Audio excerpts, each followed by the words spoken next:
Everyone in the city knew his name, but no one knew his heart. He was a billionaire who spoke in numbers, not feeling, and he believed money exposed who people really were. That morning, he noticed her standing near the bank entrance, holding a worn bag and a restless child, eyes fixed on the ground. On impulse, he stopped. He listened to her quiet explanation about rent overdue and a job that vanished. Without asking more, he pulled out his unlimited credit card and placed it in her shaking hand. 24 hours, he said. Spend whatever you want. What she didn't hear was the rest of his thought. This was a test. He expected chaos, waste, proof that poverty was earned. She only heard relief, disbelief, and fear. As he walked away, certain of the outcome, one question hung in the air. What happens when survival meets temptation that day?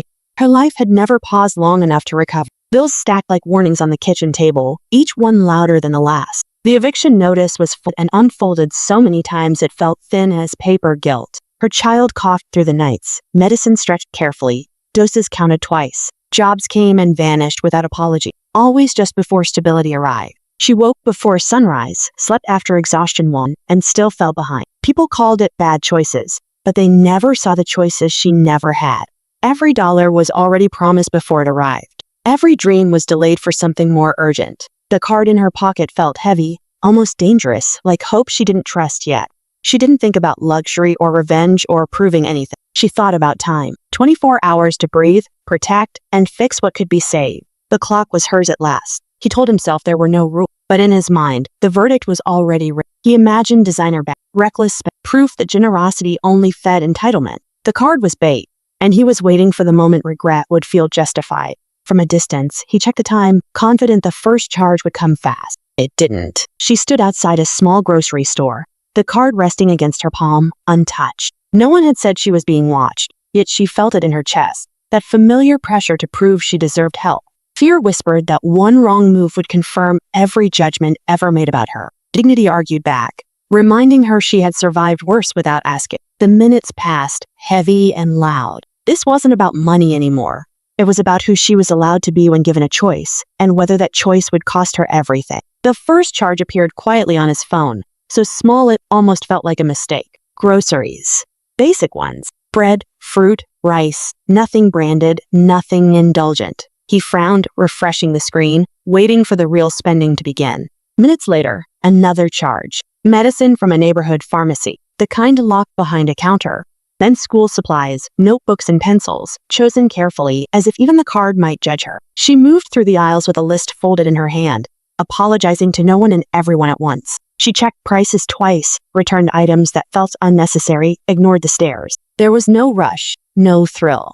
Just quiet relief with every beep at the register. Watching the numbers stay low unsettled him more than excess ever could. The test wasn't unfolding as planned, and slowly, the question shifted toward him. The moment her breath caught. Behind the glass sat the thing her child had pointed at for years, always with a smile that faded too fast. She had learned to walk past it without slowing down, to pretend it didn't exist. Today, her feet refused to move. The price tag might as well have been written in another language. To him, it was nothing. To her, it was a line she had never crossed. She imagined her child's face, the sudden light in tired eyes, the laugh that only came on rare days. Then fear crept in. What if this was too much? What if this one choice erased all the good? Her hand had tightened around the card, heart racing. This wasn't about money anymore. It was about permission to want, and whether wanting made her unworthy. She swiped the card once, then stood still, as if waiting for something to break. The charge was larger than the rest combined, and it reached him instantly. His mouth tightened. Of course, he thought, it always ends the same. What he couldn't see was her face in the reflection of the glass. The item wasn't luxury. It was proof. Proof that her child could walk into school without hiding torn shoes. Proof that birthdays didn't have to be apology. She remembered every time she'd said maybe next year and watched hope shrink. Shame burned, not for spending, but for waiting so long. She paid quickly, head down, heart heavy, already bracing for judgment she'd lived with forever. To her, this wasn't excess. It was a promise she was terrified to make. He closed the app, satisfied. The test was over. In his mind, the answer was clear, and it left no room for mercy. He didn't ask why, didn't imagine history, and didn't care who paid the price, because certainty felt safer than doubt in moments like this now. By nightfall, the card no longer mattered. The call came while she was cooking, voice flat, policy final. The assistance she depended on was canceled, flagged by a purchase that crossed an invisible line. No appeal, no explanation that could fit into a form. Without it, the school placement she fought for slipped away, replaced by waiting lists and shrugs. She sat on the floor after her child fell asleep, receipt folded like a confession in her pocket. The item she bought lay nearby, unopened, joy postponed by fear. She hadn't gained anything. She had traded one fragile safety net for another promise she wasn't sure she could keep. Across the city, he checked nothing. He didn't need to.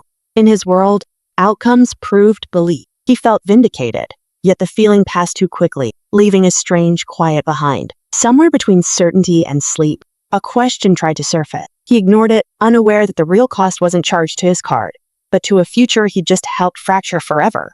The night held its breath, waiting for consequences unseen. The final alert came just before midnight, small but precise. Not a store, not a service, a payment to a school account. He stared at it, confused, irritation rising. This didn't fit the pattern he'd already decided on. He traced it back, expecting fraud, maybe a trick. What he found stopped him. The payment matched a reinstatement fee, missed by 1 day. Notes attached, brief and impersonal, explained the rest. The earlier purchase had triggered a system review. Aid revoked. Enrollment lost. This charge was her attempt to fix it, to buy back time she couldn't afford. She had sold the item hours after buying it, at a loss, shame swallowed, love intact. He sat down slowly. For the first time, the story rearranged itself. Every choice pointed away from greed toward protection. He felt something crack, not pride, but certainty. He had called it a test, but tests require consent. Tears blurred the screen, not from charity, but recognition. He wasn't watching failure.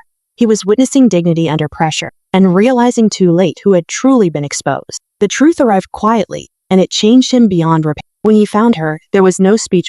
He didn't mention the card or the text. He listened. She spoke slowly, expecting interruption, but it never came. For the first time, power leaned forward instead of looking down. He apologized without explanation, because context no longer mattered. What mattered was repair. He restored what had been taken, quietly, permanently, without conditions. Not as charity, but as responsibility. She didn't cry.